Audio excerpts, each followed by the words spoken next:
उत्तरांचल में यह आपदा 16 और 17 जून के बीच की रात को आई। हजारों की संख्या में तीर्थयात्रियों का नदी में बह जाना और अन्य नुकसान की जानकारी मिली। तुरंत अपने स्वयंसेवकों के एक बैठक हमारे प्रांत प्रचारक डॉक्टर हरीश जी ने आमंत्रित की। उस बैठक में 3 फेज के निर्णय लिए गए। सबसे पहले एक हेल्पलाइन प्रारंभ की गई। 15 मिनट के अंदर अपने प्रांत में जहाँ जहाँ पर भी अपने स्वयंसेवक हैं उनको ये सूचना दी गई कि वो तुरंत इस कार्य में लगे। मालूम हुआ कि वो पहले से ही लग गए थे और पूरे देश में एक समाचार ये दिया गया ये कि हेल्पलाइन की जहाँ जहाँ भी किसी को कोई दिक्कत है, कोई परेशानी है, अपने सेंटर्स के नंबर हमने 1 घंटे की बैठक के अंदर इस्टेब्लिश करके पूरे देश में विस्तृत किए कि जहाँ जहाँ भी किसी को कोई परेशानी है वो हमको इन्फॉर्म करें।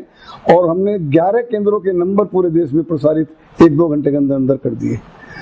इसके बाद 3 चरणों का ये तय किया गया कि सबसे पहले जितने तीर्थ यात्री फंसे हुए हैं उनको कोई भी ऐसी सुविधा ना हो जो भी हम सहायता कर सकें। यानी उन जो निकल रहे थे यात्री उनको भोजन कराना, दवाई देना, रेस्ट कराना, जो भी हो सकता था तीर्थ यात्रियों को वहाँ से सकुशल निकालकर उनके घर तक पहुँचाने का काम प्रायोरिटी पर हुआ।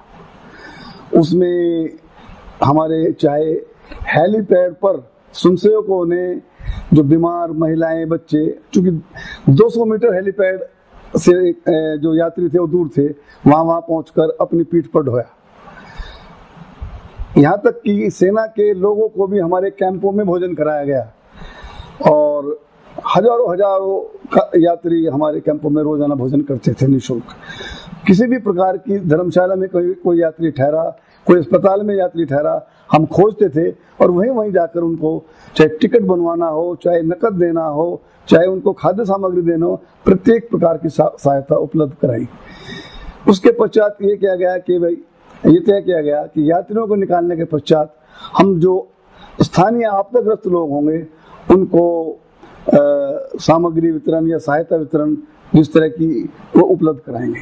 और तीसरे चरण में ये तय किया गया कि बाद में उनको रिहेबिलिटेशन का प्रोग्राम चलाया जाएगा, पुनर्वास कार्यक्रम गाँव का।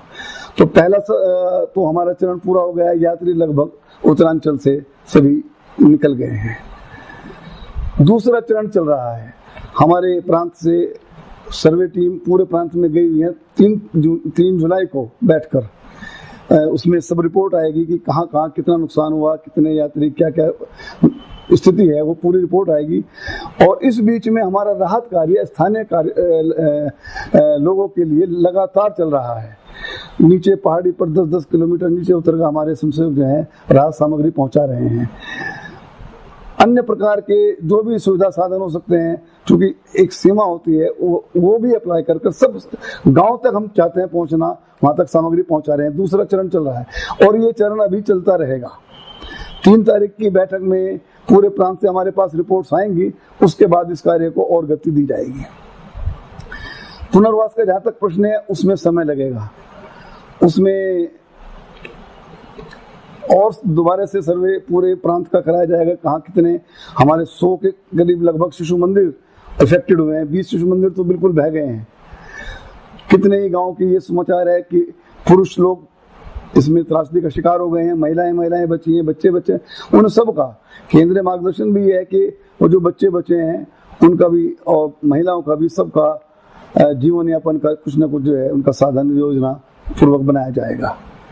RSS तो लगातार आ रहे हैं, वो बहुत अच्छी व्यवस्था में सामग्री इत्यादि बांट रहे हैं। फिर हमारे गांव से 6 कैजुअलिटी हुई है केदारनाथ में। एक हमारे गांव की प्रधान थी, उसका एक बच्चा था, वो गया। और उसके बाद 4 ऐसे लोग हैं जो नवयुवक जो माने अपनी जान माने अपने व्यवसाय घोड़े खच्चर चलाते थे, तो वो भी इस आपदा में मर चुके।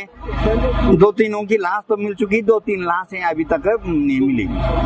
केंद्र देहरादून है और यहाँ पे उत्तराखंड यूपी से 20 लोग ये जो दल है ये अभी गया। और हमारा जो सोनप्रयाग में कैंप लगाने का, जो लोग आपदा से प्रभावित है ग्रामीण, उनके गांव में, ताकि जो लोग इससे असलियत में प्रभावित है उन लोगों तक पहुंचना और गांव में इसका वितरण करना है। हम उनके लिए भोजन सामग्री लाए हैं, आटा, चावल, चीनी आदि।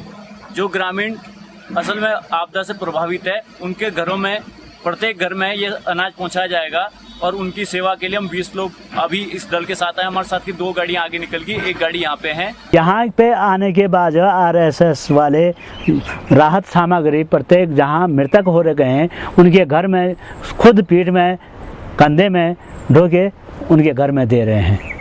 जहाँ पर रोड कनेक्टिविटी नहीं है वहाँ पे एक तो संघ परिवार द्वारा छोटे छोटे जो पुल रहते हैं वो बनाए जा रहे हैं, पगडंडियाँ बनाई जा रही हैं और वहाँ पे स्थानीय लोगों से संपर्क कर करके उनसे बात की जा रही है कि राहत सामग्री यहाँ पे उपलब्ध है। जैसे हम नारायणगढ़ी में गरी में है अभी, और माधव सेवा केंद्र यहाँ पे जहाँ से मैं बाइक दे रहा हूँ वहाँ स्थापित किया गया है। तो लोगों को पता चलता जा रहा है कि राहत सामग्री वहाँ पे मिल रही है, लोग आते जा रहे हैं, कलेक्ट करते जा रहे हैं। और जो लोग यहाँ आ नहीं पा रहे हैं, हम लोग स्वयं वहाँ तक जा रहे हैं। अगर बीच में नदियाँ पड़ रही हैं, सड़क पड़ रही है, तो हम लोगों को दुर्गम स्थानों से बुलवा के वहाँ से राहत सामग्री प्रदान कर रहे हैं। हमारे 2 स्वयंसेवक थे, ब्रिजमोहन बिश्ट और अपने योगेंद्र राणा जी, इन्होंने अपनी जान की परवाह न करते हुए रामबाड़ा, केदारनाथ और जंगलचट्टी में हेलीपैड बनाए। इनकी उत्कृष्ट भूमिका के द्वारा ही जो है कम से कम 10,000 लोगों की जानें बची। इसके ऑपरेशन में सबसे पहले हमको दिक्कत आई कि हम हेलीपैड कैसे बनाएं, कहाँ बनाएं। तो उन लोगों ने वहाँ पे नहीं हमारे पास हथियार थे, लेकिन हाथों के द्वारा अन्य सहयोगी जो स्थानीय लोग वहाँ पे उनके सहयोग के द्वारा वहाँ पे कुछ हथियार एकत्रित कर दिए गए और हथियारों के द्वारा जो हमने हेलीपैड बनाया। और मैं ये जरूर कहना चाहता हूँ कि आर्मी ने अपना पूरा कर्तव्य निष्ठावान होकर के और कर्तव्य को निभाते हुए बहुत सारे लोगों की जानें बचाई।